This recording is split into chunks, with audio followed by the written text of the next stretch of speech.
Hello everyone and welcome to episode 116 of Two Left Thumbs, your weekly gaming podcast that just does whatever the hell it wants, because we can. Hi, I am Deaf to Puppies, and joining me this week, you may know this guest quite well. If you've listened to the podcast for a while, you've probably heard of him. It's me. Hi, welcome. I'm hosting and guesting myself because, you know, why the hell not? But in all seriousness, the reason we're doing this week is because this episode 116 is my 100th episode in a row, and I figured it was kind of worth celebrating because that's the hell of a commitment. I feel special, and I want to make myself feel special, so I'm just going to interview myself with a little help from you guys. We'll see how that goes. Yeah, with the podcast itself, 100th episode, we kind of missed the boat on that one. There was a lot of uncertainty at the time of what was going on. So here I am, recording a 100th episode of sorts for me though. So you know what? It's fine because it's all about me, right? So this week I reached out to you, the last couple of weeks I reached out to you guys on socials. I don't think I actually mentioned it verbally on the cast at all. I may have forgotten, so that's my bad. But I did reach out to you guys on socials and Discords and all those kind of places to grab a few questions from you to ask me. So yeah. Well, it's an interesting new format. We'll see how this goes. Let me know, guys, if you like it or not. I don't think it's something I'll do terribly often, because the whole reason I do this podcast is to talk to interesting people, and I'm hardly interesting. I'm just a dude on the internet talking about video games, you know. There's much more interesting people out there. Anyway, welcome to Insanity. Hi. So we'll get on with the questions. Well, I'll start with a couple as well that I usually kind of have in reserve for asking guests as a standard, just kind of get conversation moving, and maybe this will get me out of this funk of going, there's no one replying to me, this is weird. Send help, please. I'm sure if anyone can hear me now, they're like, what the fuck is this guy talking about? But someone can hear me. This is a podcast. That's the whole point, right?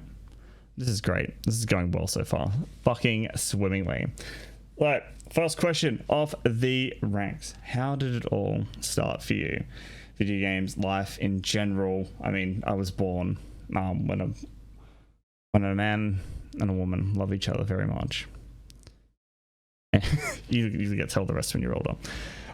So for me, video games started probably with my grandfather, which is like the weirdest place, because I mean, a lot of people kind of, for a lot of people, it's like, you know, it's an uncle or a brother. It's my grandfather. He's an old dude. Like, he was in his 70s and 80s when, like, I remember knowing him as such. And he's a big tech head. And he always had just stuff everywhere. Like, he had a whole room for music production. He had several consoles, a PC. And so we used to go to his house, and not very often, because he lived on, like, the other side of Australia. And I'd always just go there and I'd just hang out and I'd just play on it. I think he had a Sega Genesis, I think. It's been a fucking hot minute.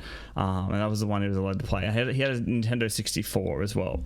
So they were kind of the two consoles I started out playing. And from there, eventually my dad got a computer, and it had one game on it, and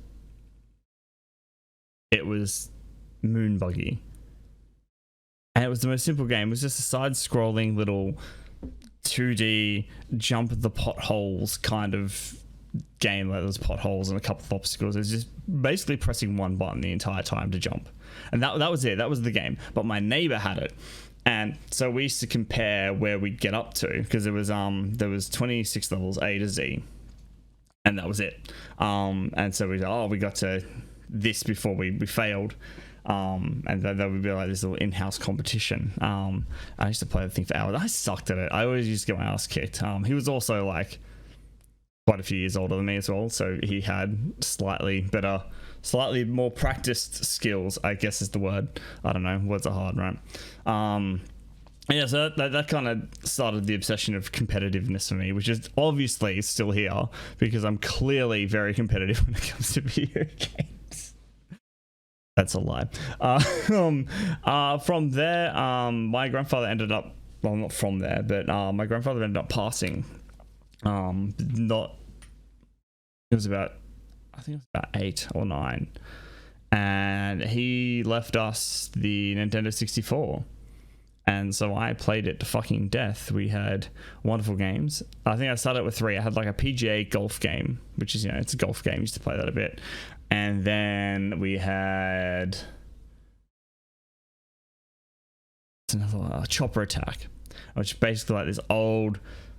I mean, they're all old games now, right? I mean, but it was just, you were a helicopter and you were given objectives to go blow up certain buildings, and then you could be attacked by helicopters as well. And it was fun. The map was tiny. I got lost. I sucked at flying, but I got to blow shit up, and I love blowing shit up. We all know this. And we also had Pod Racer, which was kind of a weird one. Again, this is where my competitive side kind of kicked back in. Used to play with my younger brother a lot, and then my old man started playing, and the first time he played, or the second time he played, he beat me on a course, and that was it. I was like, right, go through, do all the courses, and then from there on I was just determined. I just constantly I've got to beat him. I've got to beat him. I'd play it on and like game after game after game, to the point where I had most of the courses absolutely memorized. Could nearly play with them. I play them blindfolded. Which is weird, because if anyone knows me now, my memory's shit, and I'm pretty average at games. So I don't know what happened. Somewhere along the line, I ended up being bad at video games. I don't know how that happened, but it's fine, because I just enjoy the shit out of them. But yeah, that's where the kind of love for me kind of started. Weirdly, through having competitive nature and just wanting to beat everybody because they were doing it better than I was, and I was like, no, I can't have that. So that's how I got started, really.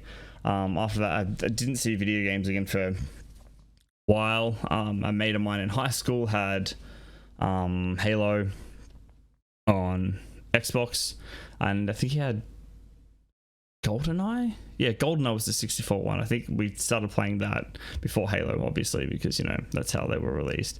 And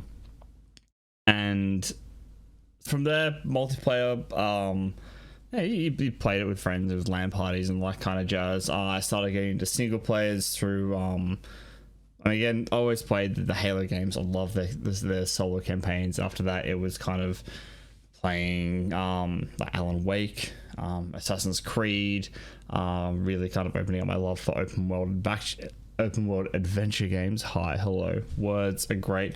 And yeah, things just kind of grew and developed from there.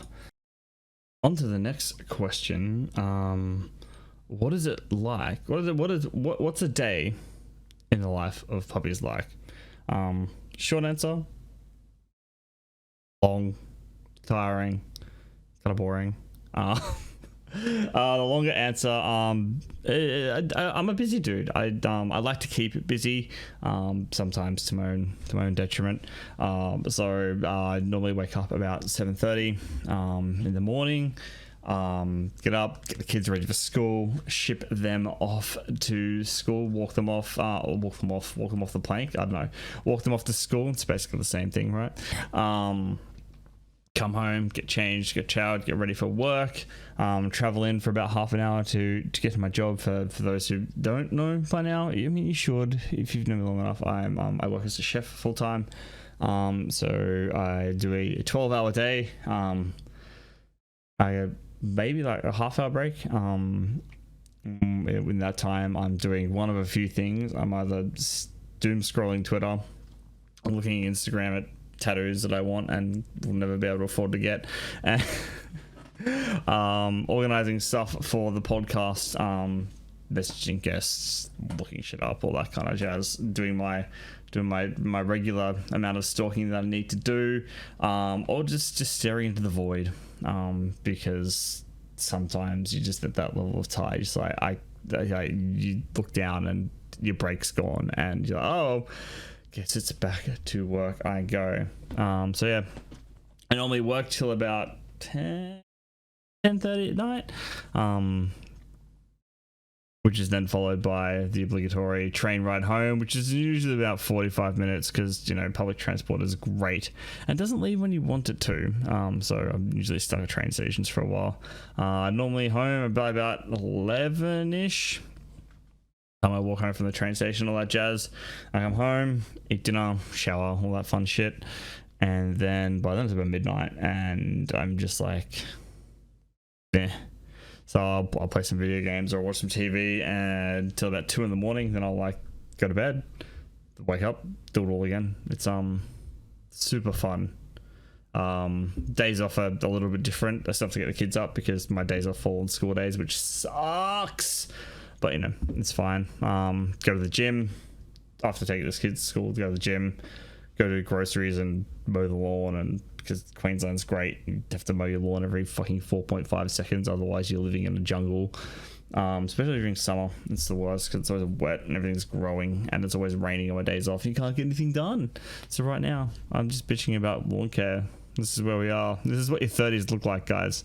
You start giving a shit about your lawn, and when you can't look after it, you whinge about it. Fucking times. Then normally be like, yeah, grocery shopping, lawn mowing, and pick up the kids, and then I play video games with them for a while, or hang out and just do whatever they want to do, help them with homework, and then it's dinner. Tuesday nights I'm recording the podcast. Any other night I'm generally streaming. That's kind of fallen off the wagon for a bit lately. Haven't been back to it for a while because I got busy and just haven't got back to it. No, for no particular reason. Just like tired. I'll get back to it. I'm trying to get back into at least doing it once, twice a week. But yeah, life has made that difficult because, you know, I'm constantly doing something that's productive, I guess. I mean, streaming's productive. It's like my social time. I kind of equate it like, because I don't really have much of a social life because chef hours. So gaming became like this. It's my social thing. So it's like going to the pub for a few beers with mates or whatever. That's kind of now my equivalent of just standing around. I was not standing. Fuck standing. Also, there's people that have standing desks and like stream standing up and all that kind of shit. Fuck that. What? I play video games to relax, not to like get my legs fucking working. That was a terrible idea. Yeah, so that's kind of my day in a nutshell. There's obviously days where we kind of get out and about and do stuff, especially during school holidays. We try and take the kids to do fun stuff. Went like on a treetop obstacle course, which is really cool. Climb up this massive tree and then scale your way across these really tiny wires while you're attached to a harness and you try not to fall. It's good fun. The kids were scared shitless, but they seemed to enjoy it. So eventually, once they got the hang of like knowing they weren't going to plummet to their death, they were pretty good. Yeah, it's fun. So yeah, that's basically me, like day to day, unless something extraordinary happens or, you know, we get locked down again, which was last weekend, which also fell on the days I took annual leave, which is great. Loved that. Oh, I'll take annual leave. No, you'll be in lockdown. You won't be able to do anything. Fuck you, Queensland. Get your shit together. Wear masks, motherfuckers. Seriously. Yeah. So that's me. That's a day in the life of me generally. So we'll get some more questions here. The first one from Black Rage. Long time listener, good friend of the podcast, and a classic question to start us off, because every Q&A this question is asked and we always must answer it. What are you wearing? I'm wearing my Marvel pants. I'm wearing clothes, which is good.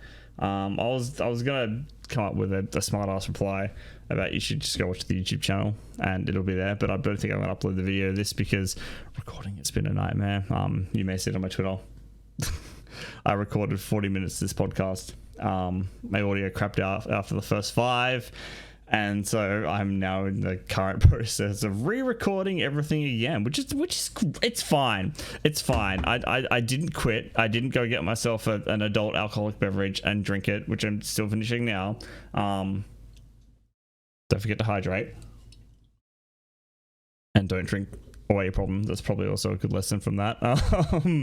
But yeah, so yeah, probably won't be on YouTube. Anyway, wearing Marvel pants and my old man gamer shirt, which is like a shirt from Threadheads, which is a fantastic place to get really cool prints on really cool shirts. They're really comfy and stuff.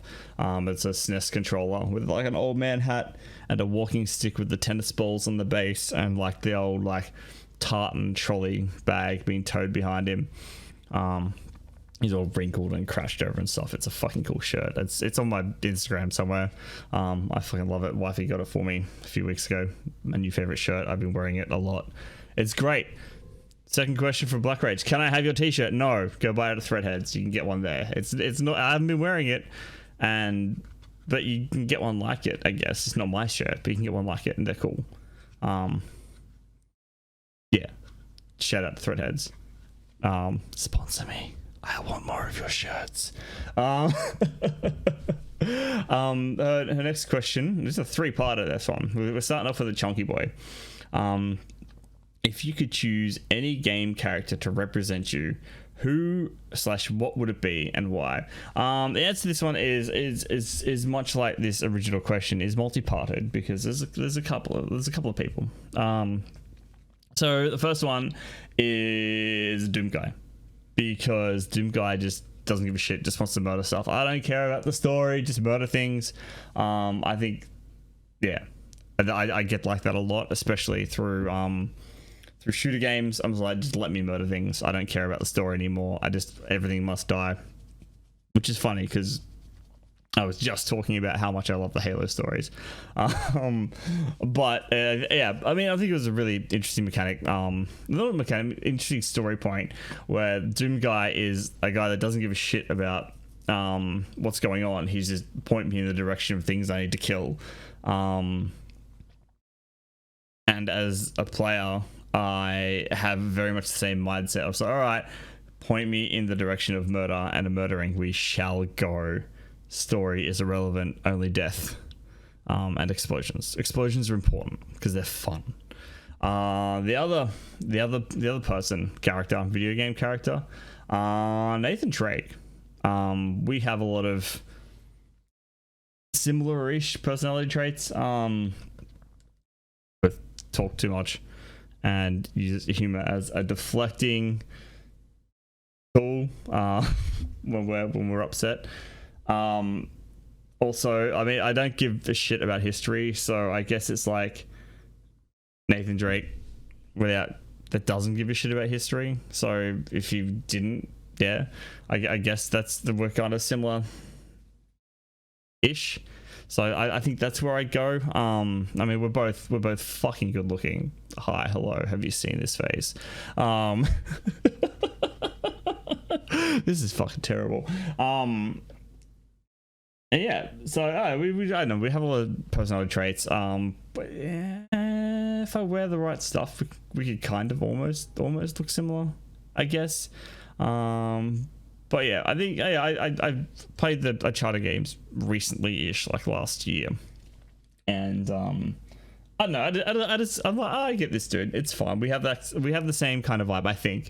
If you totally disagree and think someone else would be a better choice, let me know. I'd be interested to hear what you guys think, because I like hearing things about me, because why the fuck not, right? I've got my head that far up my ass, apparently.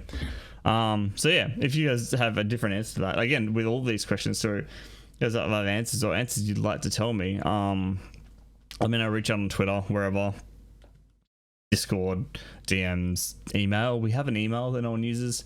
Yeah, reach out, let us know what your answers. I'll like put the ones that are from you guys down in the description thing below, so you can have them there for reference if you like. And you can get back to me. Let me know let me know what your guys' answers would be. Your guys, well, English good. Anyway, on to the next question. This one comes from Benny Boy over on Twitter. If all fighters from every fighter brawler game Mortal Kombat, Smash Bros, Street Fighter, etc., were to battle it out, who would win and why? I don't know fighting games that well. It's not a genre I'm super familiar with, especially with characters. I just get in there for the button mashy goodness. I played a little chunk of Mortal Kombat when I was younger, but it was something that was kind of like, you shouldn't be looking at this because it's terribly violent and bad, and you become a violent and bad person. You know, that kind of mindset with video games. I mean, which is still kind of around, but old people can just, no, they ruin everything. So I had to do a little bit of research on this one. My answer isn't so much. Most of the research is finding out who the fuck's in brawler games, right? And just having a quick look. And most of it's going through the people there, and this is not based in the actual game itself, like in the mechanics of the game, because I mean we're comparing different brawling games to different brawling games, so I'm kind of taking the character and the world they come from and using that to kind of formulate this answer. And the answer is a relatively new character to the genre. There in Smash Brothers. It was recently announced, which was fucking hilarious, by the way, and it's Minecraft Steve. Because fucking Minecraft Steve or Alex, you know, depending on the sex you choose. I'm good either way. They do the same things. Is they spawn into a world punching trees. Like, and that's how they start. It's like, fuck it, we're gonna punch trees. And from there they go from punching trees and just surviving in general to beating a interdimensional dragon, a dragon from a different dimension, which you've got to go through 2 different dimensions to get to with homemade tools. And that's pretty fucking badass. Also, Steve's pants are incredible. His pockets specifically. I think it was worked out at some point. I could have the number very wrong, but you can carry like 136 tons of material in his pants, like in his pockets, because there's no bags in the game, so your inventory is essentially your pockets or whatever the fuck you. I don't know, where do they put that stuff? Because it's a lot of shit, and they're just like, oop, it's on me now. Do they like, I don't know. That's oh man, that's too much thinking for me right now. Yeah, so you can carry around like 136,000 tons of material in your pockets and still beat the shit out of everything with your fists and jump around and fight a dragon. That's pretty fucking badass, especially when it's with homemade tools. Like, I mean, I think the crafting recipe for a fucking bow and arrow is 2 sticks and some spider and some string, which you make from fucking killing spiders. So you're looking at like spider web and a couple of sticks to make a bow, and you're beating a fucking dragon with it. So it's pretty wild. So he's a total badass, absolute machine of a character, and that's why I think like old Stevie boy, the old classic one, I think he'd win hands down, because I mean, resourceful, strong. I mean, yeah, I don't know.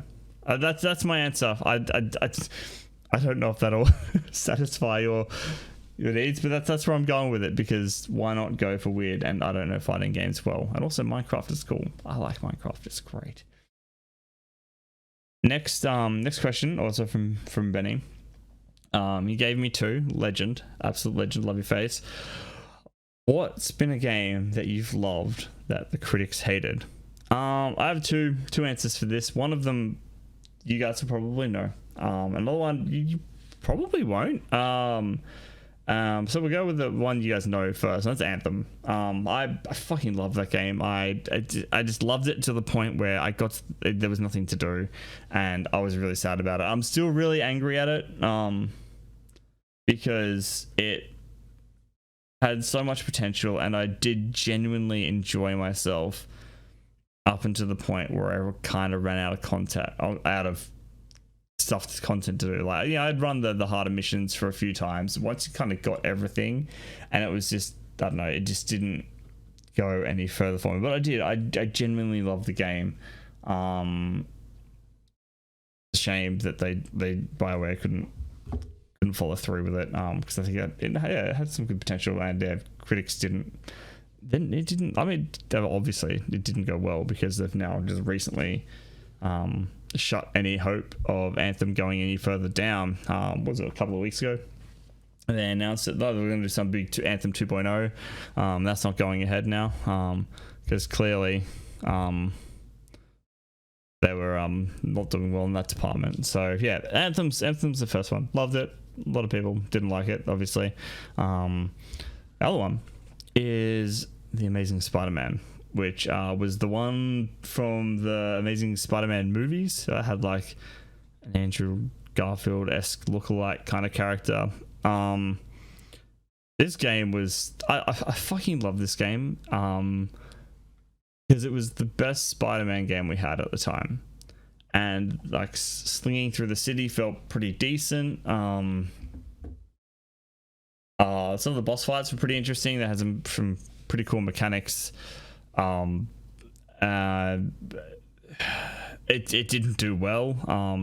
I think a lot of people just really don't like that game at all. It wasn't optimizable. Like, I love it and I hate it. That's where I am with a lot of these, especially with Anthem as well. I loved it and hated it all at the same time. And I loved it for reasons that don't really make 100% a lot of sense. Again, it was like, this is the best Spider-Man game I have right now, and it's kind of fun to scoot around the city. Boss fights were coolish. The rest of the open world shit was kind of but it was kind of the first open world Spider-Man we had. The spiritual successor being the A.M.A, the new Spider-Man. Not really spiritual successor, but as far as Spider-Man games go, I guess it was the new one, which I fucking loved. It was just perfection, and it's everything that I hoped that Amazing Spider-Man would have been. But yeah, at the time, that was the best Spider-Man game we had, and I fucking loved it for it. Yeah, so they're my two answers for that: Anthem and Amazing Spider-Man. It's both. I love them both. They're not exactly popular games though. Next question. This is from Blacksword, who is the wonderful dude that did all our graphics for the podcast. So if you catch us over on YouTube or you see our logos and shit on Twitter, this is the man responsible, and you should go and love him. Special shout out to him because he's cool. His question is, if you could rewrite the ending of any game, which one would it be, and how would you change the ending? The answer for this one is Arkham Asylum. Fuck it was such a good fucking game. I like this is one of the best superhero games at the time. Yeah, we've got Spider-Man now, the newest Spider-Man now, which is so good. But the Arkham series was fucking fantastic. Still the best DC superhero game we've had so far. DC really needs to pick up their fucking game. Because they delayed their most recent one, I think, which was like the Batman family one, which I'm skeptical about. I have concerns. We'll see how that goes. Anyway, Arkham Asylum. The ending for that one, spoilers, I guess. I mean, fuck, if you haven't played it by now, you deserve to be spoiled, I suppose. In the final confrontation with the Joker, who is obviously the main villain for Batman, because that's how the world works these days, or ever. He injects himself with the Titan serum, which turns him into just like this weird cross between Bane and the Hulk, I guess. And you just kind of fight it out. And it was like not very Jokerish in the way it ended. I think it was fine, but like the Joker is such a fantastic and interesting character.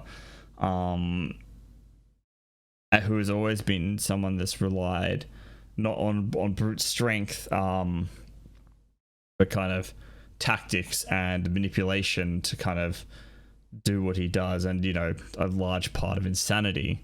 Which, I mean, you could make the argument this makes sense, but for me, it didn't make sense for the Joker to inject himself with the serum to become this out of control monster when it's not really his MO to do that. Like, he's always willing to throw someone else under the bus first, but he's always kind of self-preservation. I mean, which is why I think a lot of times he does enjoy the tussle with Batman, because he knows Batman won't kill him because of his code of conduct, and that means that they can do this constant dance, which is the whole relationship between Batman and Joker. They're doing this constant dance of catch him, put him back, catch him, fight him, catch him, fight him. But yeah, I don't know. It seemed like it's not a fitting end for the way that should go. I mean, yeah, I don't know. I would have been to see something interesting, like maybe forcing the injection into someone that Bruce Wayne loves and him having to kind of fight it out there. I don't know. Like, it didn't feel very Jokery, and I don't know how I'd fix it. That's the problem, because I mean, like, you can always say, oh, this ending was shit and I didn't like it, and if I had to change, I'd do this. It's hard because I always want to respect the stories people are telling, especially when it comes to like game development and movies and stuff like that, where, you know, people are, it's a thought out story, and they put a lot of time and effort into it, and you want to respect that. At the same time, there are games like this where it's like, well, it doesn't, because these are already pre-existing characters, and I think that's why I'm okay with this one. Like, if it was like a new story, and it's like, oh, the ending should have been different, but you obviously don't know this character as well as the people that develop this character do. But yeah, because this is a character I've known and loved for years and years and years and years, it just didn't feel right.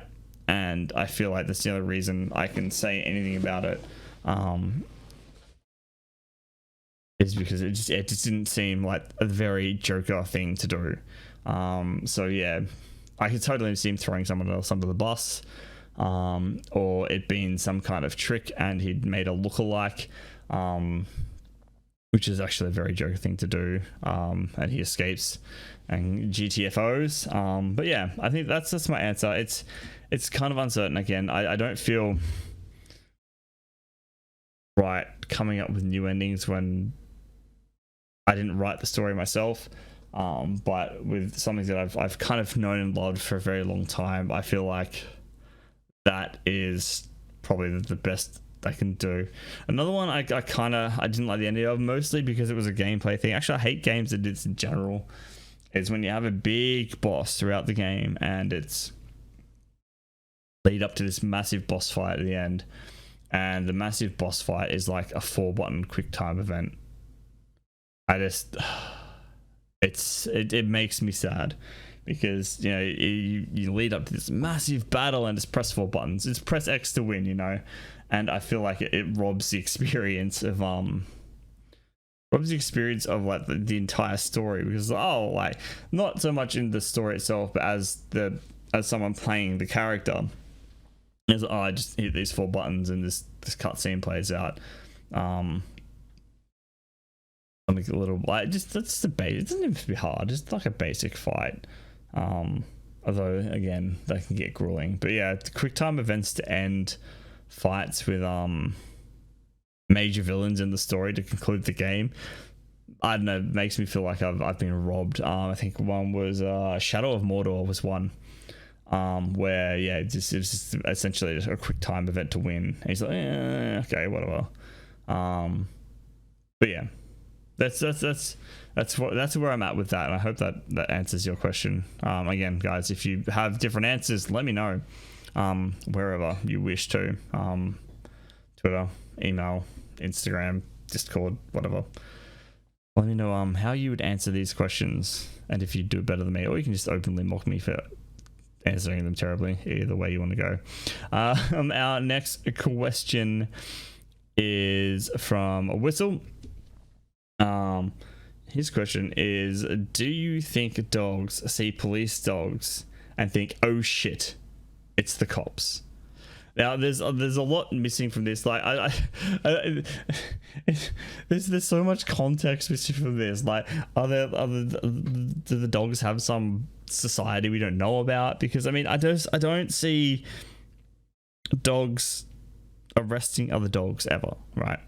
So like, I don't see why other dogs would see police dogs and be like, oh shit, the cops. Unless they had a relationship with someone that was avoiding the police and then they had to look out for them. That's the only way I can see that happening. Although it's interesting that if we put this in like the world of pets, or any of those kind of animated movies where like Spy Dogs is another one, I guess. Was it Spy Dogs?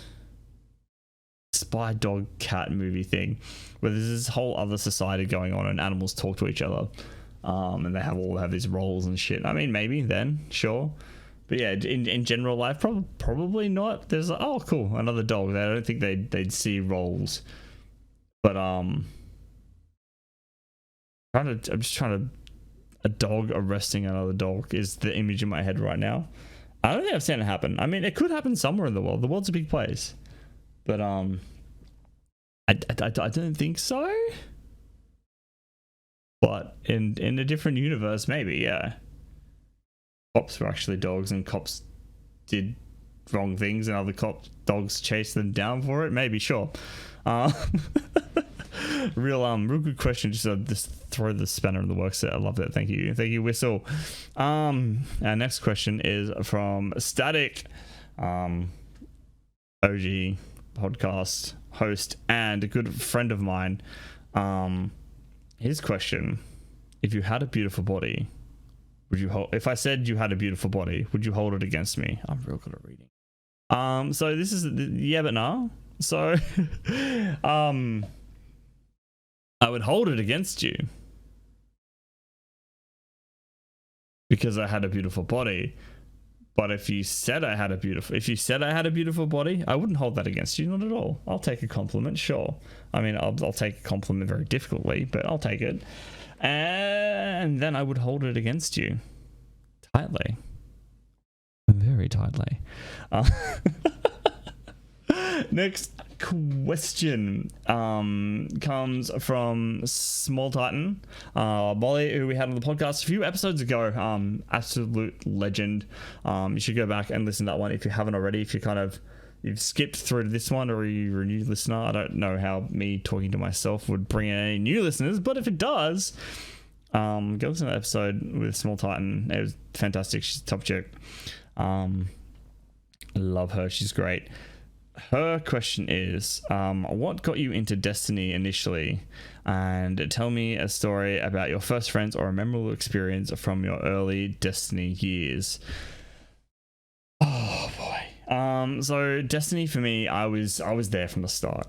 From the announcement, I was keen to go. Like the second we started hearing rumors about Bungie creating games, so again, I played Halo, which is what Bungie originally created. I was very excited because I was like, fuck yes. It was in space, it had aliens, and it had lots of guns. It was online multiplayer, which I was just kind of getting into at the time. So I was like, fuck yeah, it's co-op too. So I can play with my friends, and I was like, this sounds sick. And so that was it. I was in from the get-go. It wasn't like I found Destiny through a friend or a friend or a friend. I was like, I was a big Bungie fan. I was like, fuck yes, let's do it. Second I heard anything about it, so I'd followed it very closely. I played the alpha and the beta of Destiny 1, and loved it. Absolutely loved it. There was so much. Like, it's really weird. Like, looking back now, especially now that I don't play Destiny really at all much. I try, but I come back for like new expansions and stuff, but I just can't stay. I can't get to stick again. I think that's because I've played too much over the last few years.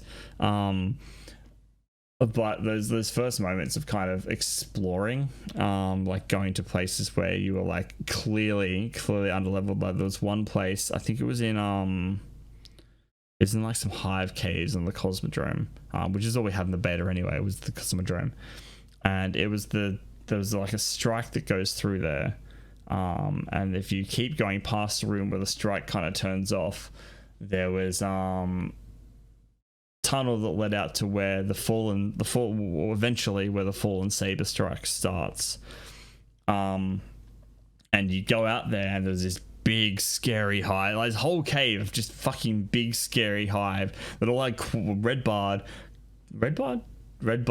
with question marks over their heads, and trying to find my way through those fucking caves to see what was on the other side.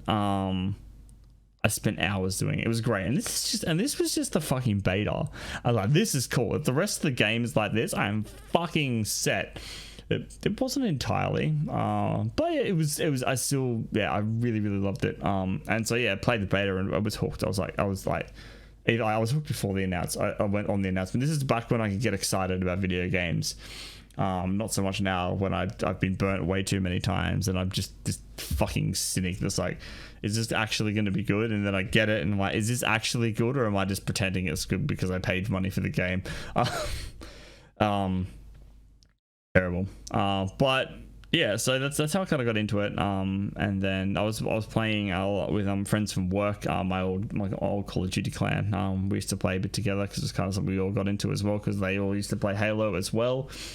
And it kind of went from there, and I loved the game and stuck around. Fun story, I was in Datto's first stream, which is not really a flex, it's just I'm old, I guess. I was there. That was pretty cool looking back on that now, knowing like how big a part of the community he is now. Knowing that I was there kind of for the early origins, which is kind of cool. And go back. Okay, hey, you should start streaming. Maybe it'd be cooler. I doubt it though. I have an inclination to always be uncool. Kind of my jam. So a story from my first friends, the early days. So for the most part, the vanilla original start of Destiny, you know, it was play with friends who were new. I didn't really start meeting new people until like the raids came out. So Vault of Glass was the first raid, especially when I started doing like, I fucking love that raid, and it's where I started doing like LFGs. And just like going to LFG sites, I'm looking for people to play with because I worked weird hours and I couldn't always get 6 people. So I was like, all right, let's try this. Let's go onto the forums, and kind of find people that are looking to play, which is how I met a lot of people. And yeah, so some of the friends I have now, I made through like looking for people to fucking help me get out of the Forever 29 stage, because back then loot was fucking impossible to get the right drops. Like I think I spent 2 or 3 months stuck at level 29. I was missing boots for my Titan, because I ditched it was my Hunter, because I didn't have a Titan then. I started a Titan later, which is interesting because it's what I main now, but I started as a Hunter and I couldn't get boots. Every week nothing would drop because you'd only get 1 drop per week. So I was like, I didn't want to make a new character at that point. So I was just like, every week run the raid and not get boots, run the raid, not get boots, and it was terrible. But LFG, I met a lot of cool people.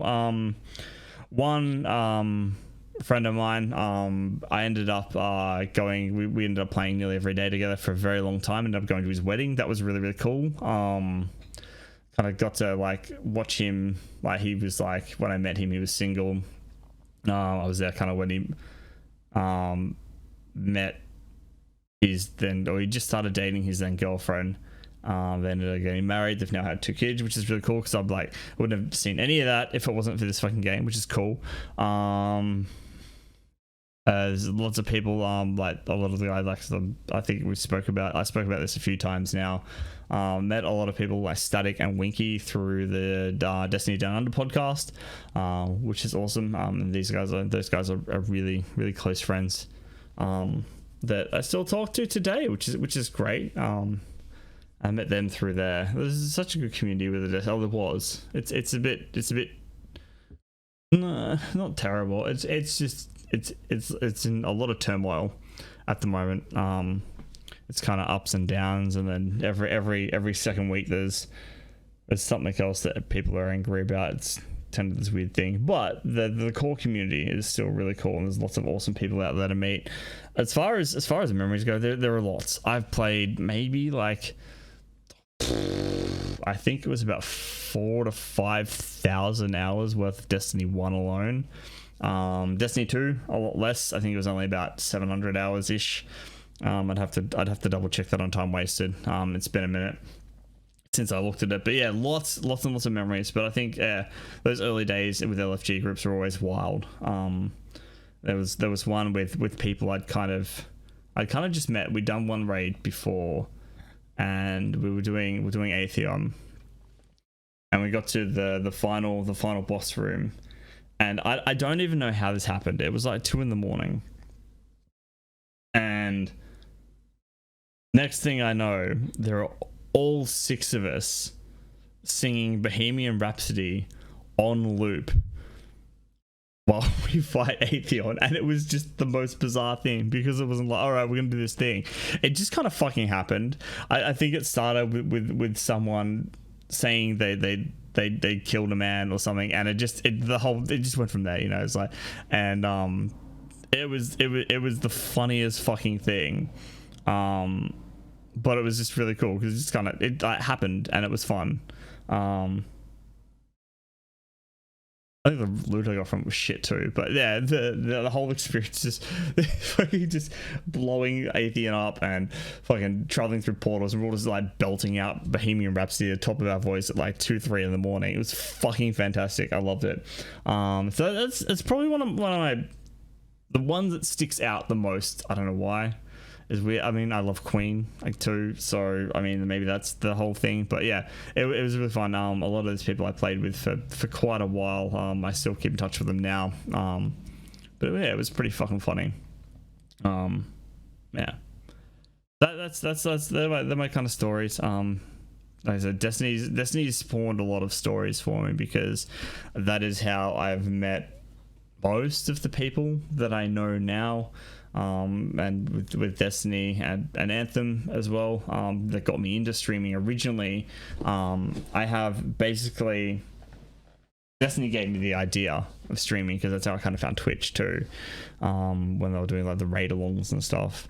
So it has like, it's very it's a starting point for me for a lot of what's going on in my life now as far as my social interactions are concerned, because a lot of these people I wouldn't have met if I hadn't have started playing Destiny.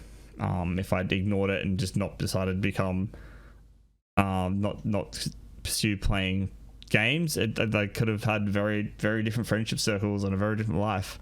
So it's kind of wild.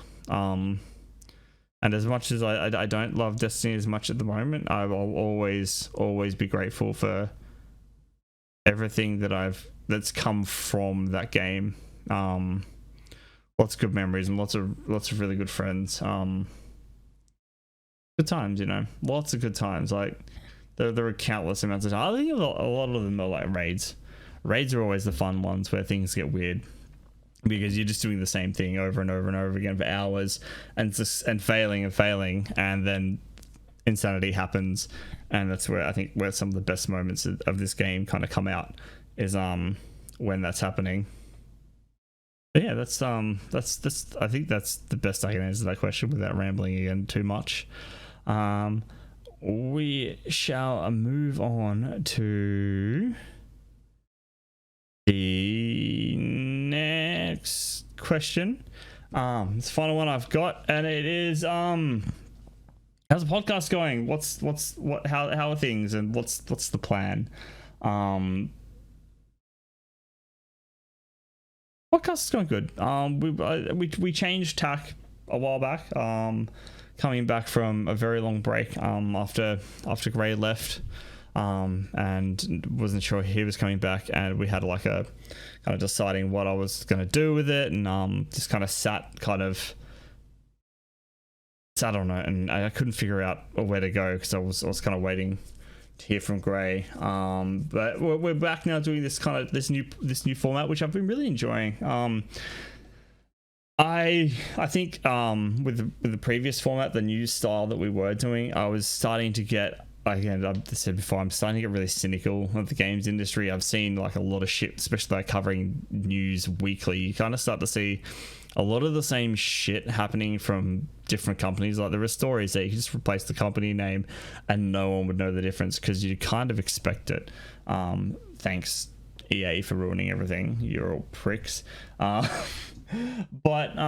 so yeah, this new format's good. I get to hear, and you guys get to hear people's stories, and it's still gaming related, I guess, because it's people's. It's people that play the games, right? And like it's like the most interesting part because the game's cool, right?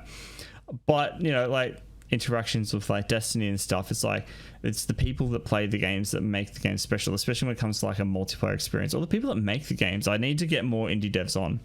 I've got more indie modes, more game devs in general. I'm looking out for people to do that, but the podcast is going well. We're kind of numbers wise, we're back up to kind of where we were, which is great. Kind of we've clawed our way back up to our previous numbers, which is good. Going forward, I don't know. We're just gonna keep doing this for now. I'm kind of making it all up as I go. I'll always be doing it, I think. The only way I think if it changed at all at the moment is potentially if we veered off gaming entirely, which is it's not off the books, but it could happen.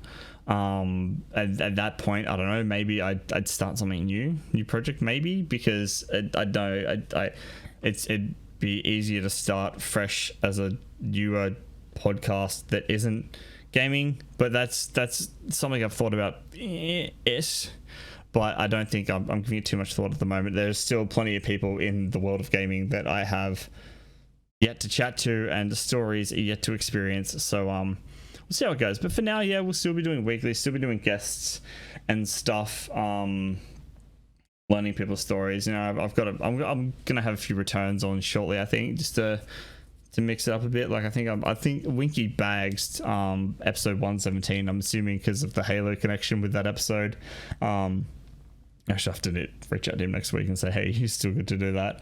And then I always get Static on as a regular because I love having a chat with Static.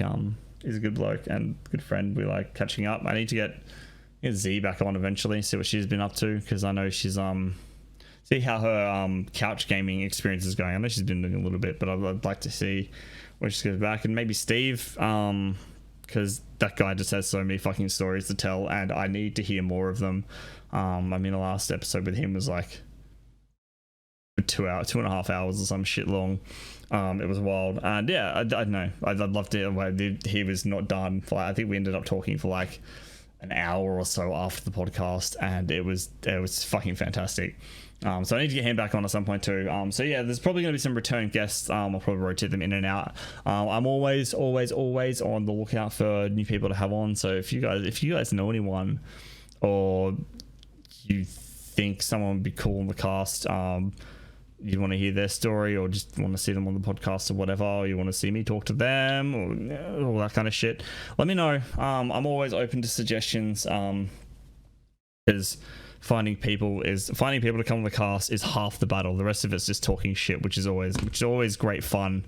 But yeah, so yeah, we're just gonna keep doing what we're doing. I'm enjoying it. I hope you guys are enjoying it. Again, feedback always welcome. It helps a lot to know what you guys are enjoying. I mean, doing what I like to do is good as well, but if you guys aren't liking it, then there's clearly an issue. But from what I've heard so far, things are going well, and you guys are hopefully enjoying it. Yeah, that's it. We'll just keep doing what we're doing. Talking to people, doing interesting things, trying new things, still working out a lot of stuff as far as format and stuff like that. We're just, yeah, I'm playing it, but yeah, we'll see how it goes. But yeah, that is it for the questions. Rambled on for fucking Jesus Christ an hour. I'm gonna get a record here. We still have, because we need deals this week, because it's a new month and there's new freebies, guys, which is what we always fucking want. So let's talk about some deals and freebies quickly ish. So over on a PlayStation Plus this month, you have Days Gone, which is a fantastic zombie horde game. They did some really cool shit with their horde mechanics. A lot of good things about this game. I've actually picked up myself, and eventually we'll play it. It's in my backlog of things I will eventually get to in the next 30 to 40 years. Also over on PlayStation Plus this month, we have Zombie Army 4. Zombie shooter game, I guess. Sounds alright, I guess. It's freebie, so you know, it's whatever.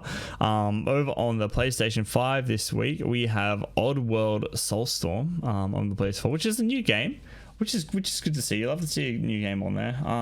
I've never played the Oddworld series, but apparently they're fucking fantastic. So if you're into Oddworld, Soulstorm is there. Go and grab it. Should be a good play.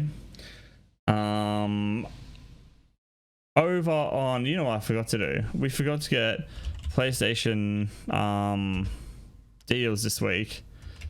So we're just going to do that now real fast, because we'll do it live. Fuck it, we're doing it live.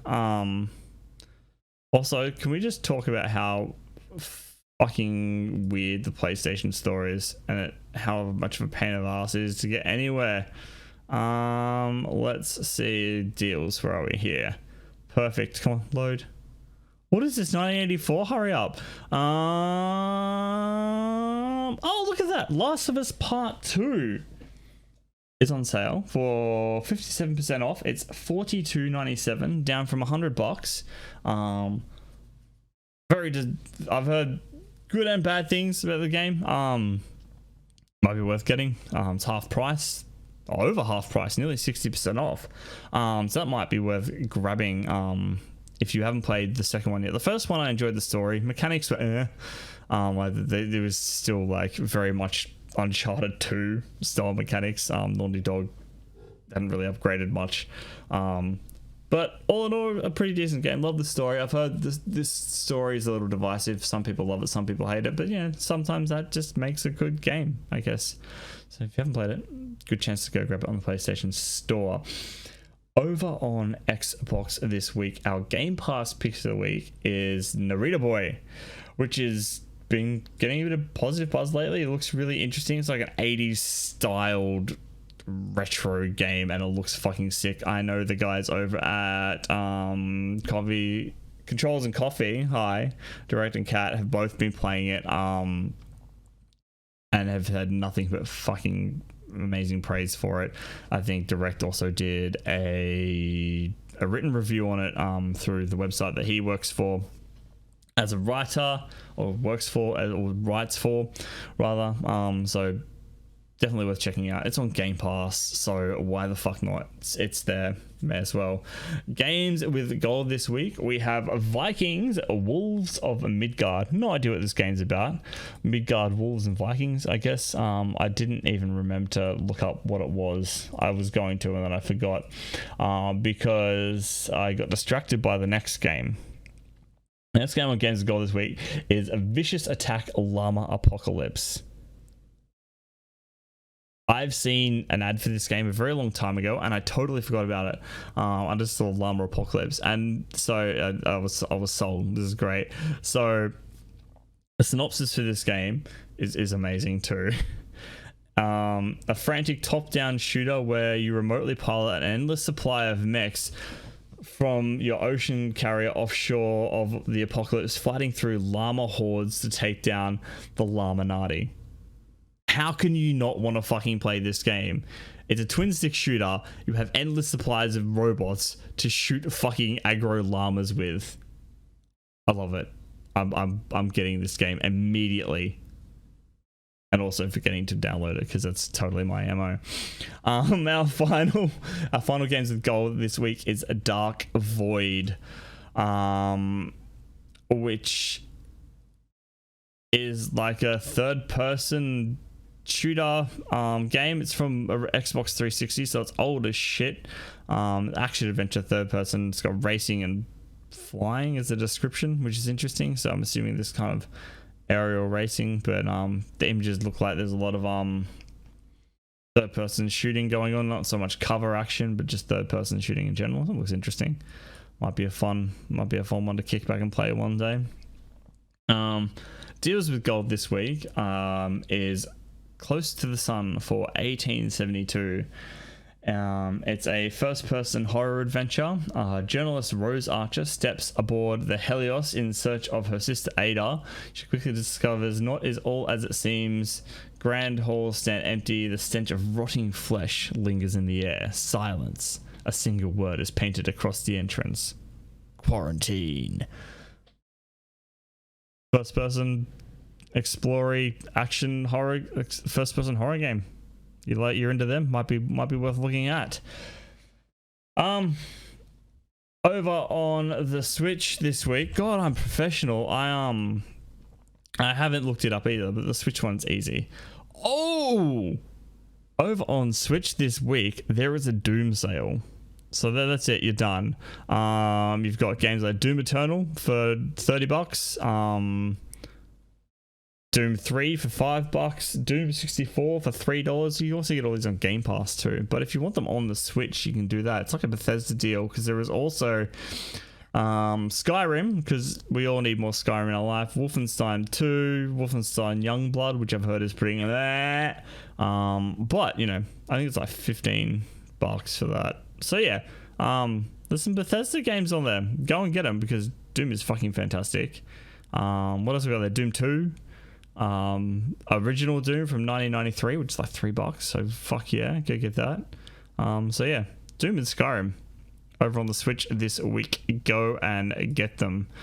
Our final freebie for the week, as always, is coming hot to us from the Epic Store, and it is Tales of Neon Sea. I did have a thing up for this somewhere, but it's gone. It's a conversational based detective kind of story where you walk through the city. Super pixely, kind of that 32-bit kind of style. Graphics looks a lot of fun. Reminds me I'm getting kind of like Afterlife. After Party vibes from it, which was a great game. It's a fucking hilarious game. But the premise for it is that robots and humans are living together, and there's like this weird friction between them, and you just have to go and solve people's problems, which sounds pretty fucking cool. So yeah, that's it. That's it. We're done. Fucking bye. See you later. That's our deals and freebies for late, guys, ladies and gentlemen.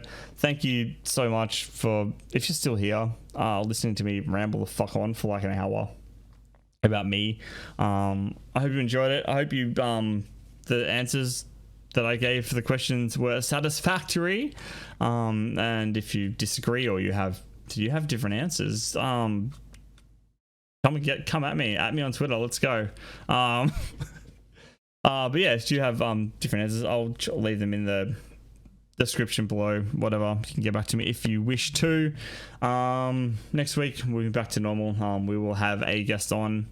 Hopefully Winky. Hopefully, we'll see.